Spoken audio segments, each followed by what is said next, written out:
In the eras before the fragmentation, the planet Kush held the master keys to the manifold galaxy.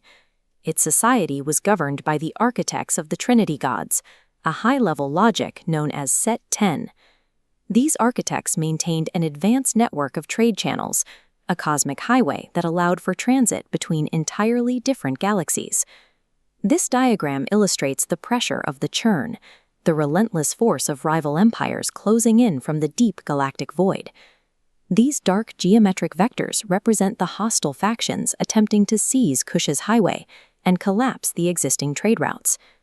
To prevent the loss of the ancestor data, the Set 15 records of their civilization, the architects isolated a single brilliant core. They realized that if the network were consumed, this data would be the only remnant of their logic left in the cosmos. Kush's leadership recognized that military defense against the churn was a losing equation. Survival required a calculated escape, moving the data away from the center of the conflict to a localized point of safety. A prince monk of Kush led this exodus, descending to the rugged, tribal world of Lyang. He did not arrive with the intent to occupy the planet, but instead established himself as a teacher among the local tribes. He introduced the Mani, a discipline of extreme focus. He taught the people of Lyang to harness the kinetic, shifting nature of their reality, turning a spiritual practice into a tool for environmental mastery. Over several generations, this mentorship evolved into a political union. The prince monk's descendants merged the algorithmic brilliance of Kush with the fierce Lyang warriors, creating a society both mathematically precise and martially dominant. This unified force moved through neighboring systems to establish the mandala. They seeded the frontier planets, known as the Wrong, with their combined populations to serve as permanent sentinels at the edge of their territory. This expansion served a singular purpose. The mandala was a monumental fortress designed to shield the Trinity logic and the ancestor data from the rival galaxies of the churn. At the height of the mandala's influence, its rulers attempted to broadcast their truth across the stars. They worked to forge a universal frequency to transmit the ancient Mani across their domain. During this mission, a figure the Wrong called the Lotus Teacher emerged from the periphery. He held no formal rank, but walked among the frontier worlds, speaking to the Wrong sentinels.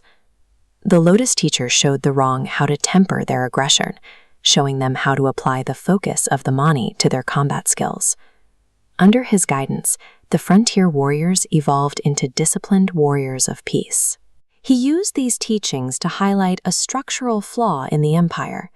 He argued that sprawling physical expansion was a doomed strategy, because every physical structure is ultimately subject to the decay of the churn. The Lotus Teacher realized that true permanence cannot exist within a physical empire. He prophesied that the mandala would inevitably fragment, with its history and glory eventually fading into the dust of the cosmos. This diagram shows his theory. The outer loop is the inevitable decay of empires within the churn. The center is Set 0.0, the ultimate void. To preserve their blueprint, he encoded the terms into dormant nodes and scattered them into planetary sanctuaries called Beyuls. This protocol turned the empire's legacy into a distributed, dormant seed.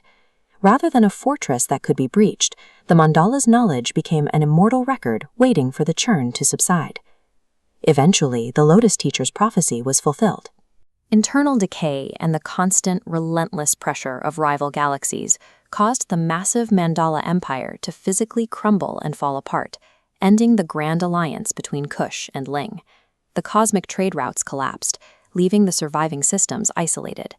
The connections that once bridged galaxies were severed, leaving each world to face the void alone.